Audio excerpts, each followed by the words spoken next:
매번 음식물 쓰레기 분리수거 기준이 바뀌고 있습니다. 특히 종량 재봉투에 잘못된 쓰레기가 들어가면 문제가 됩니다. 적발 시 과태료가 최대 100만 원까지 된다고 합니다. 그런데 너무 복잡하죠? 어떻게 해야 할까요? 2023년 4월에 저는 과태료를 냈습니다. 당시 담당자에게 전화로 이유를 물어봤더니 종량 재봉투에 음식물 쓰레기가 아주 조금 발견됐다고 합니다. 좀 억울하기도 하고 돈도 아깝고 단속한 공무원 참 치사하네. 이런 생각들이 들더군요. 물론 그 다음부터 저희 가족은 분리수거를 철저히 합니다. 이렇게 억울하다거나 돈이 아깝다거나 그러신 분 많으실 겁니다. 그래서 저를 포함한 여러분 모두 실수하지 않도록 꼼꼼한 내용 준비를 했습니다. 2024년 변경된 분리수거 기준에 대한 내용 중심으로 말씀드리겠습니다. 이미 많이 알려진 내용은 다른 영상에서 소개해드렸으니 더보기란 또는 고정 댓글 참고해주세요. 최고 100만 원까지 하는 과태료를 피하고 친환경 정책에 기여하기 위한 쓰레기 분리에 대한 중요한 팁을 알려드리겠습니다. 어떤 내용인지 궁금하시죠? 지금부터 자세히 알려드리겠습니다.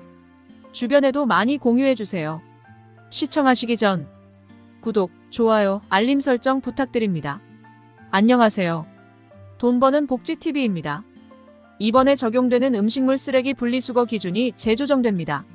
환경부 발표에 따르면 생수, 음료, 식품 용기에 대한 분리수거 규정이 꾸준히 보완되거나 변경됩니다. 더불어 평소 사용하는 포장지부터 동물의 뼈까지 다양한 쓰레기에 대한 새로운 기준도 올해 도입되어 지속적으로 보완되고 있습니다. 이에 따라 기준의 주요 변경 사항 5가지를 간략히 소개해드리겠습니다. 환경보호를 위한 새로운 분리수거 습관이 필요해졌습니다. 쓰레기 분리수거 기준 2024년에는 빠르게 변화하는 쓰레기 분리 환경에서 새로운 기준이 도입됩니다. 2024년부터 생수 음료식품을 담았던 용기만 투명 페트 무색 페트로 명시됩니다.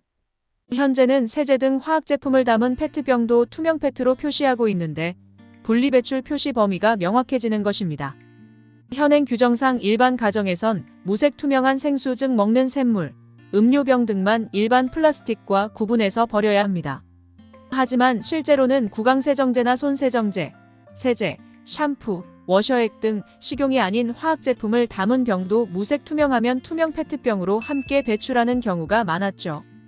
제품에 찍힌 분리배출 표시 도안이 무색 페트로 동일한 점도 시민들의 혼란을 부추겼습니다. 2024년부터 생수, 음료, 식초, 간장 등의 식품을 담은 용기만 투명 페트 분리배출 대상으로 제한되었습니다. 나머지 페트병은 일반 플라스틱으로 버릴 수 있도록 명확히 구분해준다는 취지입니다. 포장지 분리수거 주의. 평소 라면이나 과자를 즐길 때 발생하는 포장지는 우리 일상에서 자주 마주치는 쓰레기입니다. 그러나 이러한 포장재는 반드시 비닐류로 분리수거돼야 합니다. 비닐류와 관련해 많은 분들이 잘못 알고 계시는 사실이 있습니다. 쓰레기 부피 줄이는 솔로몬의 지혜인 줄 알았던 과자봉지 접어버리기. 한국인 판별법이었던 과자봉지 딱지 만들기. 그러나 딱지처럼 접으면 재활용 선별장에서 비닐 오염 확인을 위해 딱지를 하나하나 풀어서 확인해야 하기 때문에 작업이 더뎌지고 일반 쓰레기로 분류되게 되어 비닐 재활용률이 떨어진다고 합니다. 특히 딱지로 접어서 버리면 과태료 부과의 위험이 있으니 주의가 필요합니다.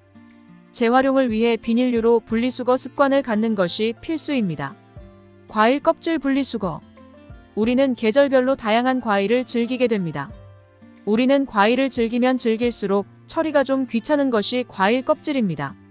대부분의 과일 껍질은 음식물 쓰레기로 분리수거돼야 하며 특히 딱딱하고 두꺼운 껍질은 투명 페트와는 다르게 일반 쓰레기로 처리돼야 합니다.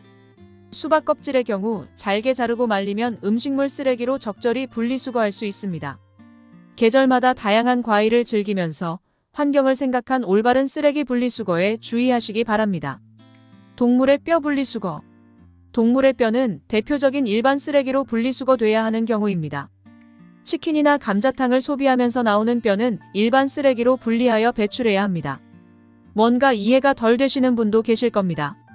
뼈에 붙은 살들은 어떻게 하냐? 이렇게 생각하시겠죠? 맞습니다. 살은 음식물 쓰레기로, 뼈만 일반 쓰레기입니다.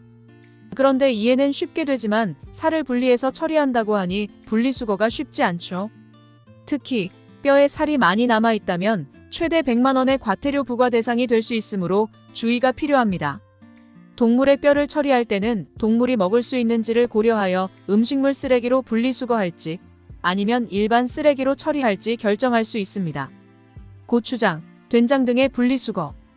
일상에서 자주 사용하는 조미료인 고추장과 된장 같은 제품들도 분리수거에 주의가 필요합니다. 이러한 제품들은 동물이 먹기에는 적합하지 않아 일반 쓰레기로 처리되어야 합니다. 따라서 이러한 조미료 용기는 일반 플라스틱 페트의 경우와는 다르게 취급되어야 하므로 주의가 요구됩니다. 왜냐하면 세척으로 음식물이 제거되는 경우는 일반 플라스틱 페트로 분리 배출하지만 음식물이 제거되지 않는다면 일반 쓰레기로 분류되기 때문입니다. 환경부에서는 음식물 쓰레기 분리수거에 대해 아주 쉽게 설명해주고 있습니다. 음식물 쓰레기일까? 일반 쓰레기일까?